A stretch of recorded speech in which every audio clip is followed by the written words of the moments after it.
মুষ্টিবদ্ধ করো, সমাজ থেকে সকল বৈষম্যের কবর রচনা করবার শপথ নাও। হে হতাশাগ্রস্ত জাতি, আসো আল কোরআনের কাছে, আমরা তোমাদেরকে মুক্তির বার্তা শোনাই, আমরা তোমাদেরকে সান্ত্বনার বাণী শোনাবো।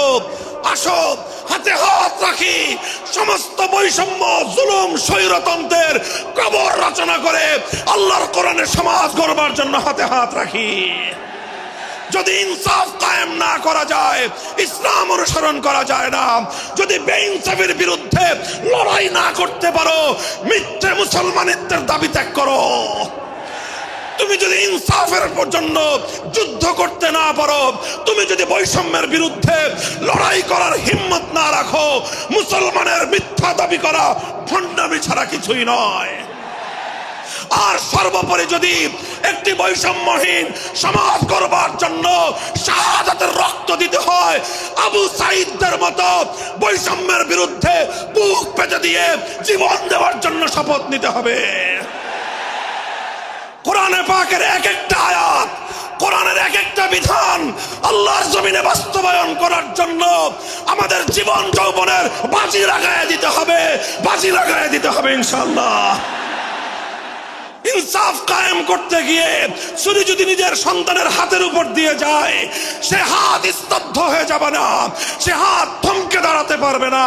যেখান দিয়ে ইনসাফ যাবে সেখান দিয়ে ইনসাফকে চালিয়ে দিতে হবে। এই সমাজ, এই জমিন এখন বিপ্লবী চায়। সে বিপ্লব আব্রাহাম লিঙ্কনের আদর্শের বিপ্লব নয়, সে বিপ্লব কার্ল মার্কস, মাও সেতুং আর লেনিনদের বিপ্লব নয়। বাংলার মাটি আরেকটা বিপ্লব দেখতে চায়, সে বিপ্লব হবে আল কোরআনের বিপ্লব, সে বিপ্লব হবে ইসলামী সমাজ গঠনের বিপ্লব।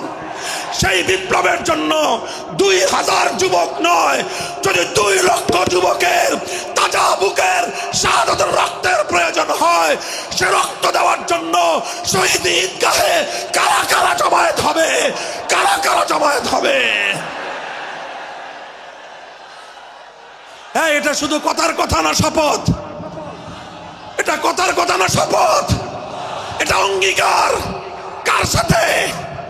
কার সাথে? যেই অপরাধ করে মন্ত্রীর দুলাভাই ছাড়া পেয়েছে, যেই অপরাধ করার পরে এমপির শালার শাস্তি হয় নাই, যেই অপরাধ করার পরে শিল্পপতির বিচার হয় নাই, যেই অপরাধ করার কারণে রাজনৈতিক নেতার কোনো বিচার হয় নাই, একই অপরাধ দুর্বল, গরিব, অসহায় মানুষ করার পরে তার উপর আইনের শাসন 100 ভাগের জায়গায় 200 ভাগ বাস্তবায়ন করা হয়। আল্লাহ নবী বলেছেন, পৃথিবীতে ইসলাম এসেছে শুধুমাত্র ইবাদত, নামাজ, রোজার, হজ, যাকাতের বিধান বাস্তবায়নের জন্য নয়। ইসলাম দুনিয়াতে আগমন করেছে, তার আগমনের অন্যতম উদ্দেশ্য হলো সমস্ত বৈষম্য দূর করে, জুলুম আর বেইনসাফি দূর করে বিশ্ব সভ্যতায় ন্যায় এবং ইনসাফ কায়েম করা।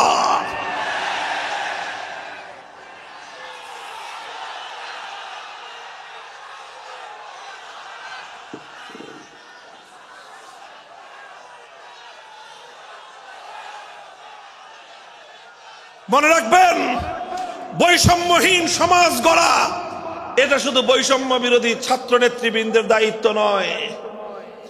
বৈষম্যহীন সমাজ গড়া এটা শুধুমাত্র বৈষম্য বিরোধী ছাত্র নেতৃবৃন্দের দায়িত্ব নয়। বৈষম্যহীন সমাজ গড়া সর্বপ্রথম আল কোরআনের সৈনিকদের দায়িত্ব। বৈষম্যহীন সমাজ গড়া সর্বপ্রথম আল্লাহর নবীর সত্যিকার উম্মতদের দায়িত্ব। ওঠো, দাঁড়াও, হাত মুষ্টিবদ্ধ করো, সমাজ থেকে সকল বৈষম্যের কবর রচনা করবার শপথ নাও।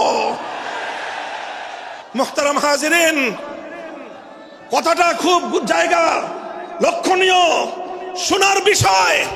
যারা একটা বৈষম্যহীন সমাজ দেখতে চাও, যারা জুলুম এবং অত্যাচারে অতিষ্ঠ হয়ে গিয়েছ, যাদের জীবনকে এই ধরনের অন্যায়, অবিচার, জুলুম, শোষণ, স্বৈরতন্ত্র যাদের অন্তর হৃদয়কে জ্বালিয়ে পুড়িয়ে ছারখার করে দিয়েছে, হে হতাশাগ্রস্ত জাতি, আসো আল কোরআনের কাছে, আমরা তোমাদেরকে মুক্তির বার্তা শোনাই, আমরা তোমাদেরকে সান্ত্বনার বাণী শোনাবো। আসো হাতে হাত রাখি, সমস্ত বৈষম্য, জুলুম, স্বৈরতন্ত্রের কবর রচনা করে আল্লাহর কোরআনের সমাজ গড়বার জন্য হাতে হাত রাখি। দেখেন, আল্লাহ পাক রব্বুল আলামিন যুগে যুগে যত নবী রাসূল প্রেরণ করেছেন, যুগে যুগে যত আসমানি কিতাব আল্লাহর পক্ষ থেকে অবতীর্ণ হয়েছে, কেন হয়েছে? শুধুমাত্র মুসল্লিদের সমাজ গড়বার জন্য নয়, শুধুমাত্র রোজাদার সমাজ গড়ার জন্য নয়, অবশ্যই কোরআন এবং কিতাব নাজিল হয়েছে নামাজের জন্য, অবশ্যই কোরআন এবং কিতাব নাজিল হয়েছে রোজা, হজ, যাকাত সহ আল্লাহ পাকের যাবতীয় বিধান সমাজে বাস্তবায়ন করার জন্য। তবে একমাত্র এটাই উদ্দেশ্য নয়, বরং সমস্ত কিতাব, সমস্ত নবী রাসূল দুনিয়াতে আগমন করার অন্যতম একটা মৌলিক লক্ষ্য। কোরআনে পাকের সূরাতুল হাদীদ থেকে তেলাওয়াত করেন, অর্থ বুঝেন, মর্ম বুঝার চেষ্টা করেন। লাকাদ আরসালনা রুসুলানা বিল বায়িনাতি ওয়াল হুদা ওয়া আনজালনা মাআহুমুল কিতাবা ওয়াল মিজান লিয়াকুমান নাসু বিল কিসত। আল্লাহ কোরআন বলছে যে আমি নবী রাসূল পাঠিয়েছি, আসমান থেকে যুগে যুগে কিতাব নাজিল করেছি। এই সব কিছুর অন্যতম একটা উদ্দেশ্য হলো লিয়াকুমান নাসু বিল কিসতি। কোরআন নাজিলের উদ্দেশ্য, নবী প্রেরণের উদ্দেশ্য, শরীয়ত প্রেরণের উদ্দেশ্য, ধর্ম প্রেরণের উদ্দেশ্য হলো, অন্যতম উদ্দেশ্য হলো লিয়াকুমান নাসু বিল কিসতি। মানব সমাজ থেকে অন্যায়, অবিচার, জুলুম, শোষণ দূরীভূত করে ন্যায় এবং ইনসাফ কায়েম করা, এটাই হলো ইসলামের অন্যতম মৌলিক লক্ষ্য। যদি ইনসাফ কায়েম না করা যায়, ইসলাম অনুসরণ করা যায় না। যদি বেইনসাফের বিরুদ্ধে লড়াই না করতে পারো, মিথ্যে মুসলমানিত্বের দাবি ত্যাগ করো।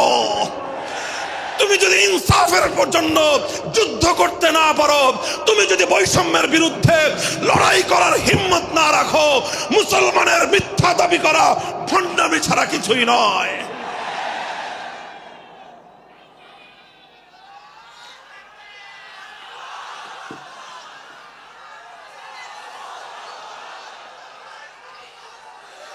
এই জন্য আমাদেরকে বুঝতে হবে, আমাদের জীবনের অন্যতম মিশন, যে জন্য আল্লাহ তার নবীদেরকে পাঠিয়েছেন, নবীদের জীবনের মিশন যা ছিল, নবীর উত্তরাধিকারী, নবীর অনুসারীদের জীবনের মিশনও সেটাই হবে। বলেন কথা ঠিক না বেঠিক? যে পথে গিয়েছে নবীদের জীবন, সে পথে যাবে আমাদের জীবন।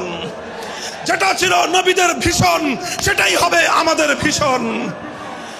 যদি এটাই হয় সত্য কথা, এটাই যদি হয় শপথ, তবে বৈষম্যহীন সমাজ গড়বার জন্য যা করতে হয় তাই করা আমার আর তোমার জিম্মাদারি। যদি সেজন্য আমাদেরকে ঘাম ঝরাতে হয়, ঘাম ঝরানো আমাদের দায়িত্ব। আর যদি সেজন্য চোখের অশ্রু দিতে হয়, চোখের অশ্রু দেওয়া আমাদের দায়িত্ব। যদি সম্পদের কোরবানি করতে হয়, মাল সম্পদের কোরবানি করা, সেটাই আমাদের জীবনের দায়িত্ব এবং উদ্দেশ্য। আর সর্বোপরি যদি একটি বৈষম্যহীন সমাজ গড়বার জন্য শাহাদাতের রক্ত দিতে হয়, আবু সাঈদদের মতো বৈষম্যের বিরুদ্ধে বুক পেতে দিয়ে জীবন দেওয়ার জন্য শপথ নিতে হবে।